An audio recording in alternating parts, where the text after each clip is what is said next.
Buenos días, hoy les vengo a mostrar mi trabajo para el CBU Común de Colombia, en el cual hablaré un poco de la historia de vida de mi abuelo. Para contextualizar un poco, en el año 1942 las elecciones presidenciales las ganó Alfonso López Pumarejo, candidato del Partido Liberal. Ahora sí, continuemos con la historia. Este es mi abuelo, Luis Francisco Caro Acevedo. Nació en el año 1942 en Bucaramanga, Colombia, en lo que hoy se conoce como el barrio Gaitán. Sus padres, Mercedes y Manuel, eran santandereanos, católicos y conservadores. Cuando tenía 1 año de edad, su familia se fue a vivir a una finca de su abuelo, que quedaba en los bajos del páramo de Santurbán. Ahí, su padre, que sabía cómo era la vida en el campo, levantó una finca agrícola.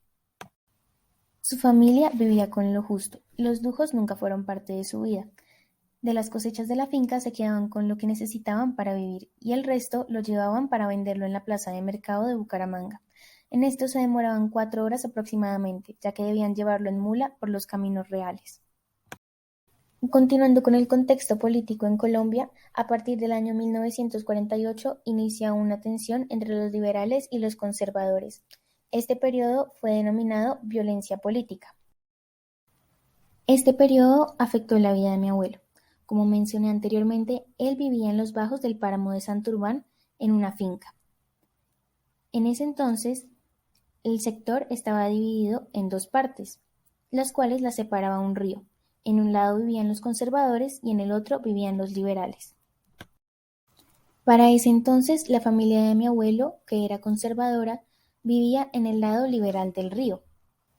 Afortunadamente no les pasó nada, debido a que mi bisabuelo era muy conocido en el lado liberal, y de hecho eran bastante amigos de los liberales.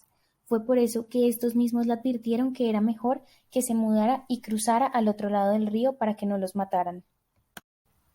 Después de la advertencia, la familia de mi abuelo no dudó en que lo mejor era mudarse, así que se pasaron al lado conservador, en donde volvieron a iniciar su vida en otra finca. Ahora veremos otro aspecto de la historia. Aunque no lo crean, a pesar de las dificultades del campo, para mi abuelo fue posible estudiar. Cuando era muy niño, mi abuelo iba a estudiar en una escuela de vereda, y ahí realizó hasta tercero de primaria. En 1956 lo enviaron a estudiar al Colegio Salesiano en Bucaramanga, y ahí terminó cuarto y quinto elemental. En 1958 los padres salesianos le invitaron a estudiar becado a un aspirantado, en Mosquera, Cundinamarca. Ahí realizó hasta tercera de bachillerato, sin embargo tuvo que retirarse por una enfermedad crónica. Debido al tiempo que tuvo que ausentarse, debido a la enfermedad crónica, perdió la beca en el aspirantado. Es por esto que pensó que la mejor opción era dedicarse a trabajar. Mi abuelo consiguió trabajo en una ferretería de mensajero. De ahí pasó al mostrador y descubrió que le llamaban la atención las ventas. Ahí tomó la decisión de dedicarse a trabajar en ventas y llegó a ser el jefe de la ferretería. En el año 1962, una tía lo invitó a Bogotá, debido a que su hijo buscaba una persona que le colaborara debido a que quería montar una empresa, pero quería que esta persona fuera un familiar o pariente.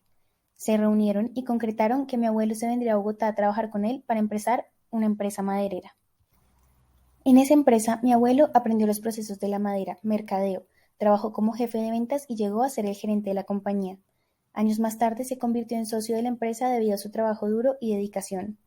La empresa que crearon se llama Semar y hoy en día es una de las empresas madereras más grandes de toda Colombia con una trayectoria en el mercado de más de 60 años. Ya para terminar, tenemos algunas últimas enseñanzas. Mi abuelo recalca que de las cosas más importantes para su vida fue la formación en el campo. Además, para su vida en general, le sirvieron mucho los valores como la responsabilidad, honestidad y humildad. Created using Powtoon.